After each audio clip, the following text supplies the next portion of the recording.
ए प्रेमटा कौन केवल प्रेमिका को करा जाए? आपण जदि कहबे हाँ तेबे मु कहबी प्रेमर माने को किए केमिति बुझिछि मु तो जानिनी, किंतु एइटा हुए तो भूल धारणा आपणकर होइथाइ पारे।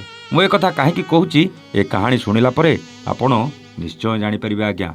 हठात कहार फोन कॉल ले मो निदटा भागी जाइतिला। कहला भाई आजिर दिन में मु काहाकू बहुत मिस करुछि, प्लीज मो पाई गोटे कहानी करिवेनी? प्रथमे कहली कहानी कौन कुह? से कहला आज मोर जने खास लोकर जन्मदिन, जहाकू मो निज जीवन ठू अधिक भल पाउछि, हेले से मोठू दूरे जाइछि आ मते सबुथरू ब्लॉक कर देछि। स्नेह प्रेम भल पाइबा भितरे 2 वर्ष है दूरे जाइथिबा मनुष्यटार आज जन्मदिन थिला। आजिर ए कहानी को प्रेमिक कि प्रेमिकार नुहे आज्ञा।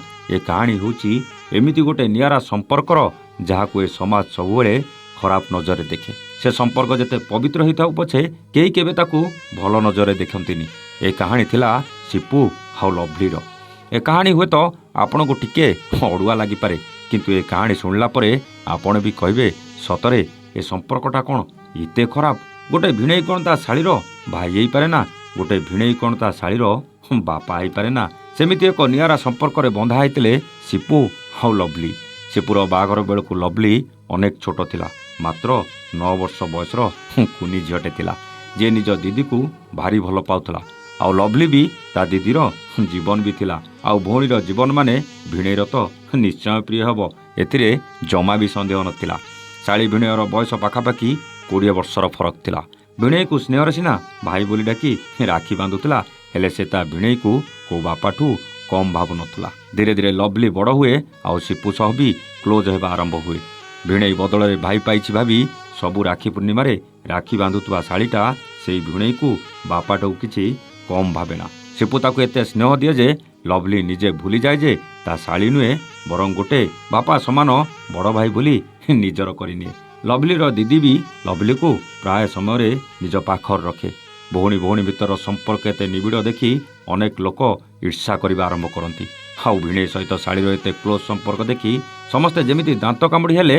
आउ शेष में से भौणीटू भौणी को आउ भाई भली भिणेईठू अलगा करियाकू सबु सीमा पारी करदेले सबु निजर लोक माने। प्रथमे प्रथमे ए सबु कथा एते फरक पड़ुनथिले भी परे जहा कले बाध्य होई लवली सिपुठू दूरे जिबाकू मजबूर थिला। जो भिणेई को भाईठू अधिक भल पाउथला, जो भिणेई को बापाठू अधिक मानुथला, ता सह कुआडे प्रेम संपर्क थिला आउ खराब संपर्क थिला बोली प्रचार करागला। जो भिणेई को से भगवान भली पूजा करुथला, से भिणेई को नहीं एमिति बिछ बदनाम को केमिति सही पारथांता लवली। सही पारलानी आज्ञा। दूरे जिबाकू निष्पत्ति नहीं भिणेई सह सबु संपर्क काटी देथिला। एमिति दूरे गला जे राखी बांधिबाकू भी थरे आसिलानी। सबु वर्ष राखी आसिले सिपू अपेक्षा करी रुहे, हेले लवलीर राखी आसेनी। सिपुर सबु वर्ष जन्मदिन जे सबुठू बेसी खुशी हुए, से जन्मदिन आसिले ता उइस मिलवा भी भारी कष्टकर हो पड़े।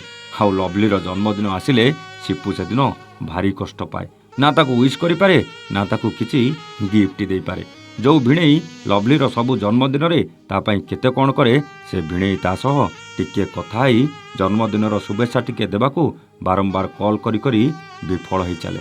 हेले से भौणीटू अधिक शाड़ी सबु नंबर को ब्लॉक करी सेमिति बसी थाए। एमिति नुहे कि लवली को भी कष्ट हो नथिबो। सिपू को जेतिकी कष्ट होउची ताठू अधिक कष्ट लवली को भी हेतुबो, किंतु ता भाई को सबु अपमान आउ मिछ बदनामरू बंचेबाकू जाई आज से सबु कष्ट जंत्रणा को जेमिति साइड कर देछि। सत कहले ए शाड़ी भिणेई संपर्क कौन गोटे एमिति संपर्क जे से संपर्क रे केवल कलंक लागि पारे। गोटे भिणेई कौन ता शाड़ी को भौणी भली स्नेह आ बापा भली भल पाइबा दे पारिबोनी। ए कहानी हुए तो आपन को टिके अड़ुआ लागुथुबा आज्ञा, किंतु जदि आपन गहिरे कि भाबिबे ए कहानी रे अनेक महत्व अछि। गोटे शाड़ी ता भिणेई पई सान भौणी हेई अଳି भी करि पारे, बापा हेई अनुशासन भी करि पारे। ए संपर्क एक पवित्र संपर्क, दया करी एमिति बदनाम करनी। आमे मानुछु एमिति अनेक शाड़ी भिणेई को संपर्क अछि जो संपर्क रे पवित्रता नाही, जो संपर्क रे कलंक अछि। किंतु सबु शाड़ी भिणेई को संपर्क जे सेमिति भाबिबाटा पूरा भूल। एई जेमिति सिपू आ लवली भली शाड़ी भिणेई को पवित्र संपर्क को भी किछि निज लोक माने नष्ट करि देथिले। ए कहानी अनेक किछि कहूछि आज्ञा। आपण कोन बुझिले कमेंट करी निश्चय जणाइबे। रहुछु नमस्ते, जय जगन्नाथ।